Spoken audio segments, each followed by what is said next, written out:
All right, so let's explore briefly how exactly debt recycling can increase your investment return and help you pay off your mortgage a bit faster. So I'll just run through a quick example and we'll use some round numbers just to keep it nice and simple. So let's go back to our $400,000 home loan with 6% interest rate and you've got $100,000 in savings. So let's say you invest without debt recycling. So you just take your $100,000 and you invest it in shares. So we'll say for that example, you receive $4,000 of income from your shares.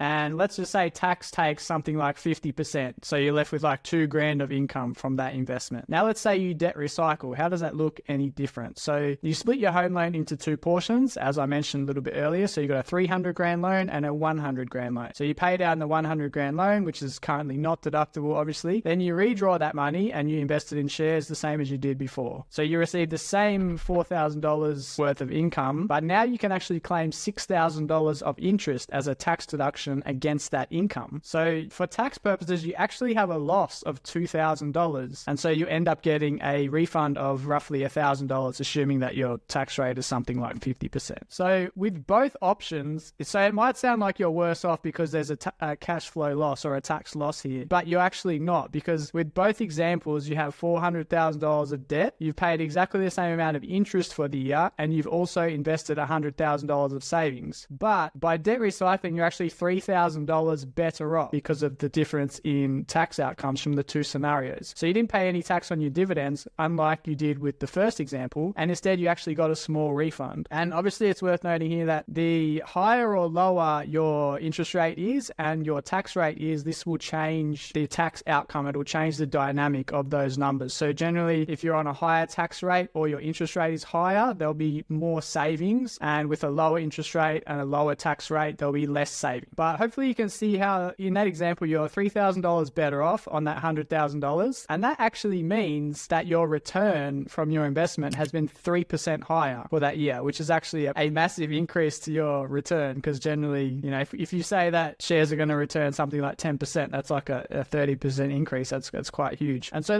that's not a one-off either. Those savings will continue each year because the loan will still be in existence each year. And it's the functionality and the purpose of the loan hasn't changed. It's still investment. So that interest will be deductible year after year, which is pretty cool. It's so interesting. I mean, I like the way you talk through that because it reminds me, the way I still try and think about it is that, I guess it's kind of similar to the earlier example. It's like every single person who owns their own home and lives in it right now, nothing stops them splitting loans and nothing stops them putting money they've saved up in offset and buying shares with it. And nothing stops those people actually making a ton of money. Like you could buy some shares or ETFs that perform way better than the cost of your mortgage too. You know, so even without this topic of debt recycling, it exists as an idea. You think shares are a better thing than an offset. Okay, cool. It's just that obviously when you go from an offset or, you know, paying off a mortgage to shares or ETFs, you got a whole band of problems, right? Like someone out there, a poor person, probably debt recycled 4 weeks before COVID. They bought a whole big share portfolio and then everything went down massively during COVID, like, you know, 40%, and they were freaking out. And now they've been like, now I got a mortgage to pay and I have this share portfolio, and there's some other people out there that have probably bought some crazy leveraged ETFs and have made an absolute killing. I really view this whole debt recycling thing as like simply using what the ATO says about tax deductibility to shift your risk profile in that spectrum of possibilities to the safer side. Because obviously, even as people like Dave and I who do debt recycle, some pretty crappy things could happen with the share market and we could end up in a worse position. But because of that saving on tax, that example Dave gave, that is like safer than someone who has to pay the full interest amount on the loan. So I see it as like, you know,